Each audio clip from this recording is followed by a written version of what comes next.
my friends, and welcome to our wonderful sponsors, Micro Center, where today I have a challenge.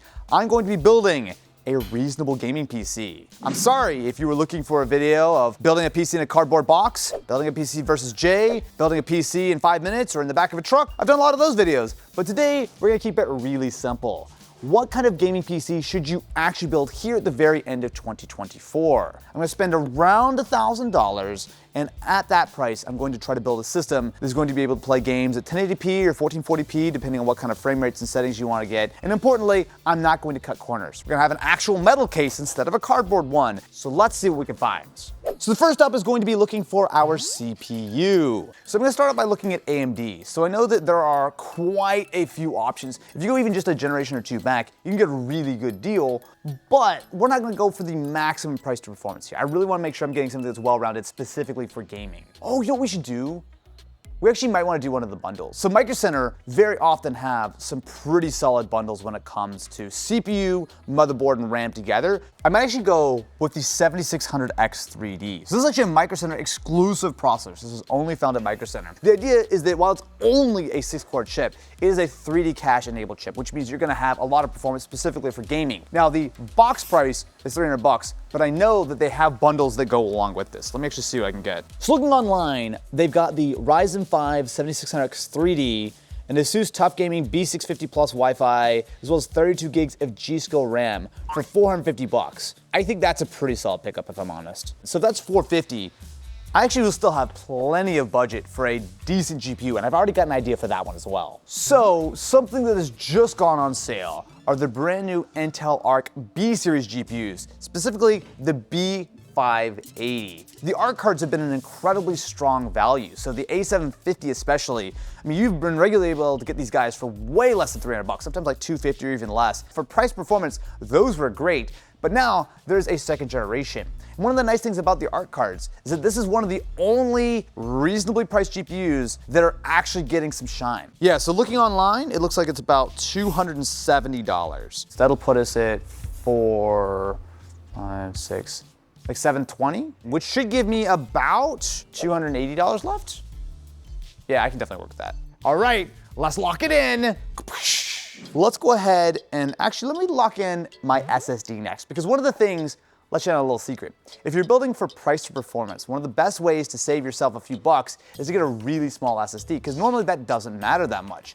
But if you're actually playing games and you want to install more than one copy of Black Ops, you might want to get a decent sized SSD. For this, I'm actually going to go for something more like a 2 terabyte SSD. I might end up going with this. This is a Samsung 990 EVO, which is still a 2 terabyte SSD, still really quite fast. But importantly, this is only going to run about $120. So I have $160 left. Now, one area where I do think we can save a little bit of money is with our CPU cooler. Because we're using the 7600X 3D, it's a very power efficient chip, which means that you don't really need anything all that crazy. So I'm gonna go down the wrong aisle. How did I do that? So while there are plenty of AIOs here at Micro Center, I think that I can definitely go with an air cooler. In fact, I actually think this might be a good build for a Hyper 212, especially for only $20. Now the Hyper 212 has been around for a very long time. I've built a lot of systems with this, but not recently. Stop doing math in your head, stop doing math in your head. I have $140 left now for my case and my power supply.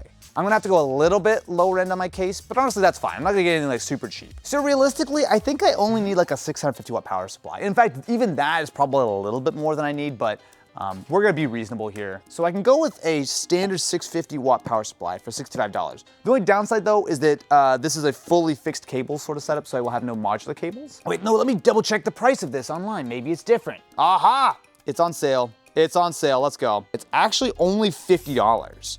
I could upgrade to the semi-modular for another $10, but I'll be honest with you, I'd rather take that $10 and get a slightly nicer case and just hide my cables. But that gives me then $90 to work on my case.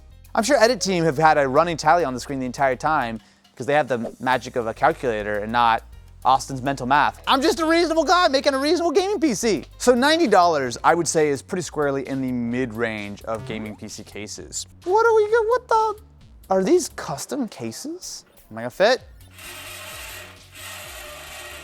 I fit. You know, I will say Micro Center now have a much wider selection of very stylized cases. And as someone who plays with Silver Wolf all the time. I would love to get a case like that. I actually really like this blue, but it's $110. It's Morocco blue. Is $1,020 close enough to $1,000?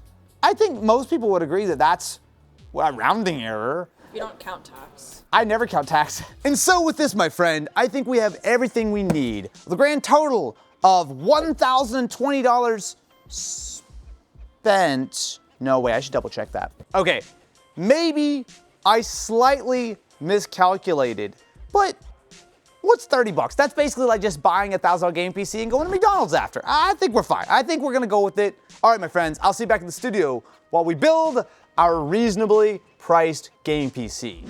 Why, hello there. It is time to begin the PC build. There's a few components here that I'm really excited to try. Obviously, the ARC GPU, this is our first time using that. I'm also really excited for the 990 Evo, but we're just gonna set this right up to the side. But also, this is the first time I'm properly using the 7600X 3D. So I did do a PC build versus Jay a few months ago, but I didn't really do a whole lot. I literally had to do one benchmark on it. I'm so excited! I just can't hide it! I do like this Morocco blue. Although, I think it's actually slightly different than the Intel ARC blue. It does come with RGB fans. Ah! I knew that. If I set the RGB fan to blue, I think I can make it work. Please lay the case down when removing the glass side panel. You're not bossing me. I'm surprised I haven't broken any glass so far. Stop that! What are you doing? So these are the Montech specific gray 120mm fans. So I'm sure this is gonna be the actual ARGB. Let's get to the good stuff. So go ahead and set up our motherboard. So when it comes to the B650 Plus, there's a lot to like here. So it's got Wi-Fi, you've got 2.5 gig Ethernet. All of these boards are a little bit on the expensive side, the ones especially that are supported DDR5, like every AM5 chip needs. But the nice thing is, a lot of the Micro Center bundles actually make these pretty reasonable. Because I think this board is like, I think it's like $220 or something on its own. Don't quote me on that. Tough gaming. Are you tough enough for this? Nope. For a mid-range board, I mean, it's not even like the highest end. The size of the heatsink, this thing is heavy.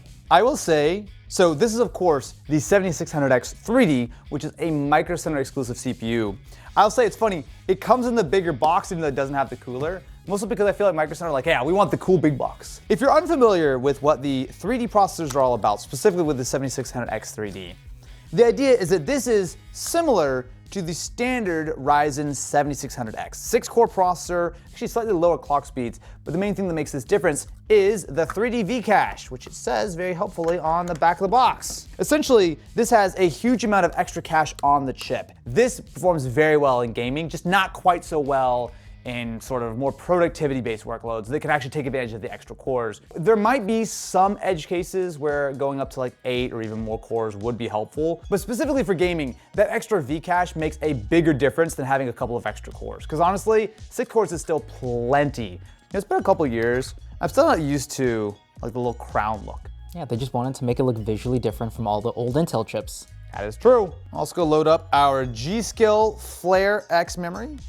So this is going to be 32 gigabytes. Oh God, I think it's like 100, no, it's like 90 bucks or something without the bundle. So for a build like this, normally, I actually would have chosen 16 gigs. You don't need 32 gigs of RAM, but it's not that much more. Same actually thing with the SSD. We could have saved like 40-ish bucks by going with the 1 terabyte, but by spending another $40, you get double the capacity. I will say this is actually an SSD that's gone down a lot in price. I'm so used to doing these like completely like min-maxed builds. The fact that I built a $1,000 gaming PC with a sub $300 graphics card feels kind of weird to me. This is the PC build that people will actually build. This is the PC build you should actually build, not the nonsense that I normally do for fun. Oh, look at that beautiful little retention bracket duder.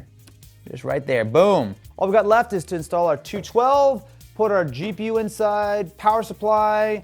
Okay, we're actually only like halfway there. As you can see, we're pretty much done, except for, ta-da! The system is done. Now, those who are very astute among you may notice a slight color mismatch between our wonderful Morocco blue and the Intel Blue ARC GPU. But I assure you, they are in fact the exact same color. If you see otherwise, you should just check your phone screen, TV, laptop, or monitor. What's a blue hue if you ain't got no... Uh-huh. Oh, I rue my blue hue. I also need to take a poo. No. Okay, No. all right. I'm out of words to rhyme with blue and hue. All right. Turn on the computer, PC ban. Hello, my friends, and welcome to my new blue hue. Wow, what a mighty windage. So the fact that we have 5 fans plus the 3 fans in the ARC, and look at that, we're immediately ready to go. I probably should have plugged in a keyboard. So with that, my friends, let us continue to refine our blue hue to make sure that we can do whatever it takes to not rue this little doobly-doo. So now our real question is, how good is our $1,030 gaming PC from Micro Center? Let's jump into a few different games and see how well it actually performs, starting with Fortnite. So for this, I'm gonna do a test at 1080p, 1440p, as well as 4K.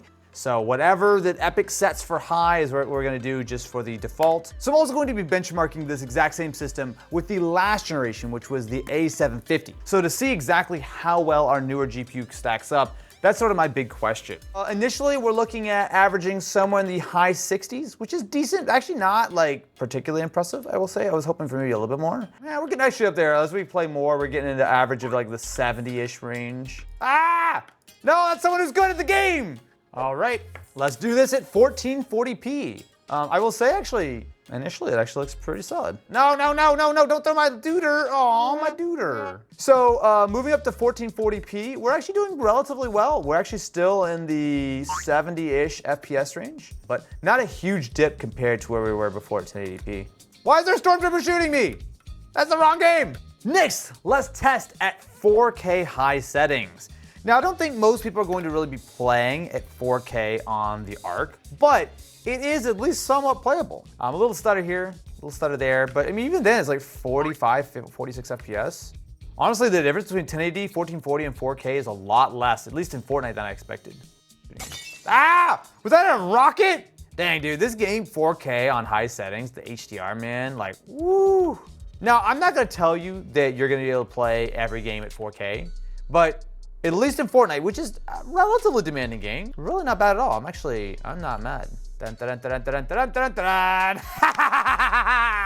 Thankfully, Alex has helped run a ton of benchmarks. In the synthetic benchmarks like TimeSpy, you're getting a reasonable jump, so you're going from 11,700 to 13,492. So on paper, this is a better GPU and a better combination, but not by a huge amount. But you're seeing pretty solid gains across the board. So in Fortnite, for example, 1080 76 FPS, 1440 71, and 4K we're getting 50. When it comes to Forza, 176 FPS 1080p high, 156 at 1440, and still almost 100 FPS in 4K. Cyberpunk's a little bit more difficult, but even with Cyberpunk, we're still looking at 62 FPS when you're playing 4K on high, and a really nice 106 at 1440. Oh, I'm dying right now. Oh, that's bad. Now, we're not testing on ultra with ray tracing and everything maxed out, just high settings, which I think is a good sort of middle ground for most games. We're getting a minimum of 50 to 60 FPS at 4K. I don't want to tell you that $1,000 is the budget PC build, because it is certainly not. But when you look at what kind of performance you can get with not only this GPU, but with the CPU, with the all-around package here, I'm pretty happy. I mean, I think you could go so far as to say this is kind of like the budget king, especially on the GPU side. I mean, there are very few options when it comes to sub $300 GPUs. And of course, the Micro Center-exclusive 7600X3D from AMD. This Ryzen processor has a lot of performance for gaming. Now, my only caveat with that is that if you really care about like productivity and like Cinebench and that kind of stuff, the CPU is not going to score as well. But if you care about gaming, and I feel like if you're watching this video, odds are you do, there's a lot of bang for your buck with this system.